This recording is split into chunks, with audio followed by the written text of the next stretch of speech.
Am I up there?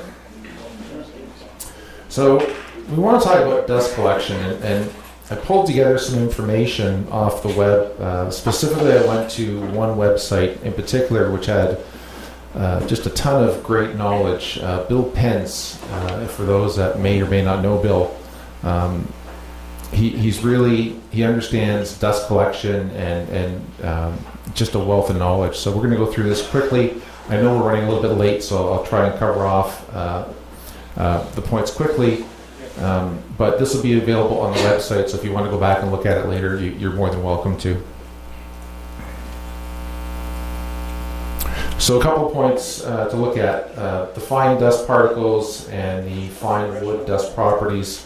Talk about probability of harm. This section for me, as I was going to prepare this presentation, is really important. Probability of harm, and I think you guys are going to be quite surprised at what I'm about to bring forward. Talk about components of a good shop system, the tools used to capture the dust, the key elements in building a proper system as well, the ducting components, and a couple of layout and some shop design images. So when you look at fine dust, it's really fascinating at how big dust is in comparison to what we see in the real world. By definition, wood dust particles consist of particle or particulate matter smaller than 30 microns. And when you look at the image on the right-hand side, that is a strand of hair. So that must give you an idea as to, well, in some cases you guys might understand, others might be a little more challenged, but Your name of thumb. I don't think so. But you can tell, though, in all seriousness, the degree of what a micron is, the particulate matter. And if you look further down in the wording, I tried to blow this up as big as I could, but researchers and health experts have said that fine dust there's so much of it that the PM, there's classifications for it basically. So anything less than 10 microns is a PM10.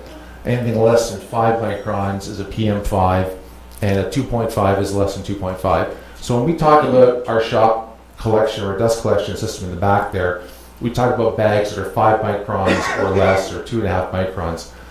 You want to get down to the lowest number when it comes to filtering out the dust in your shops, and realizing what this is and how it relates to the dust in your shop is really important.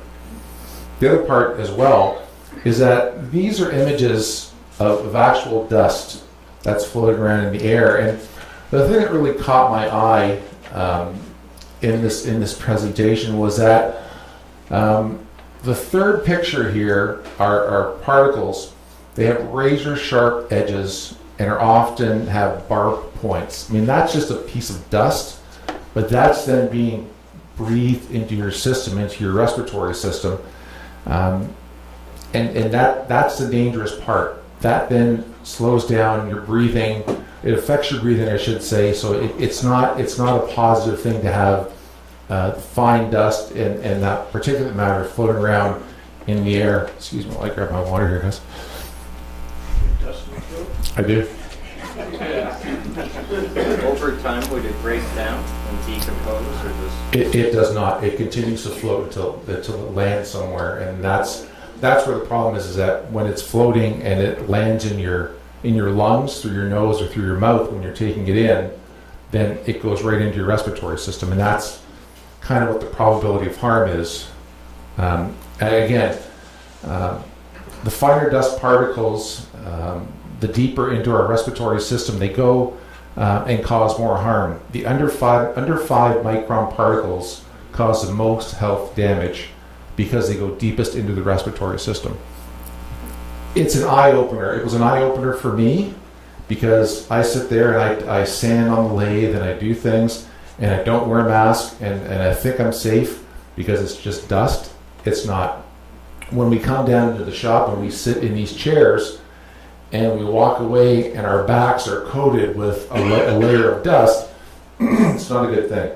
So the goal is for us to utilize our dust collection system so that we don't have these issues. And you guys can continue to read further on into this, but here's an example of what the respiratory looks like.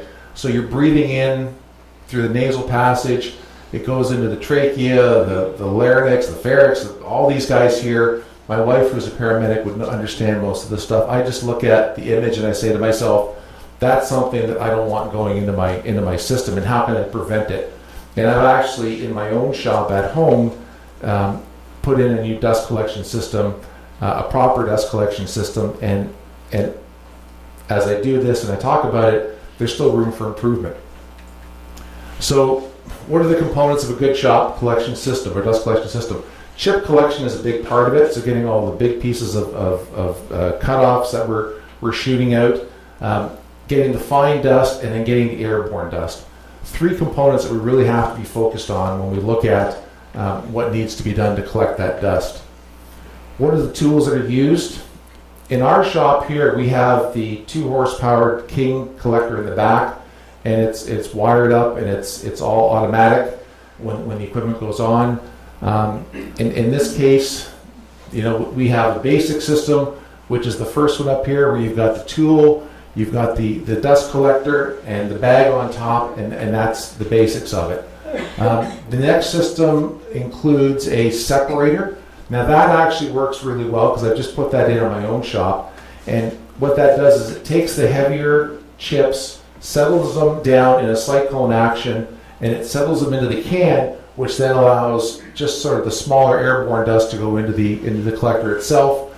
And then really the best scenario is having a cyclone configuration, a little bit larger than the one we have in the back, but the one in the back does the trick for us, which is our own version of it. So again, looking at the different types, I remember bringing in a can one day, a green can with a separator on top. I'm not sure if anyone's done anything with it. It might still be, it's available. So if anybody wants this scenario where you've got a lid and an actual can to go to your dust collection system, you're more than welcome to it. No charge. Feel free to take it. But this is one of the trash can separators. And then the cyclone scenario, this is actually a moving image. So what will happen is the dust will come in, it'll cyclone through, come to the bottom here, and it'll sit, and then the air will come through and into the filters. Again, this is probably the optimum scenario in terms of capturing it, but it's not the only system. We've talked a bit about the dust deputies that are in the marketplace now. This is a great way for portable units, so a standalone vacuum system, to have extra support with it, because I know my rigid that I have at home doesn't have the dust deputy, and the filter in it is caked.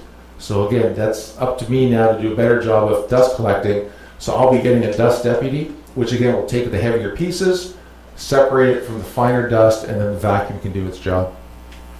The other one as well is, how many times do we turn on the air cleaners in the back here in our own shop in this facility? We don't. They sit there and they don't collect any dust. And the purpose of these guys is to filter the air through the system. They're on timers. Are they?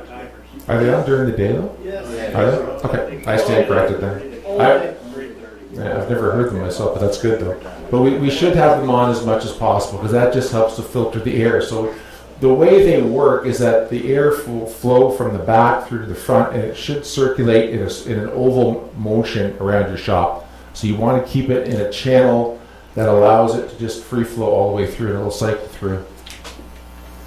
I'm noticing more and more of us are wearing respirators, which I think is a fantastic way to control dust. I know I'm starting to use mine a little bit more. I mean, the most expensive version is the Trend in the top right corner, but you can get away with the basic stuff on the far left. There's different versions. I actually brought a couple of masks in tonight. There were some extras that we had at home that if anybody wants a paper mask, you can use that as well. But again, these are all key components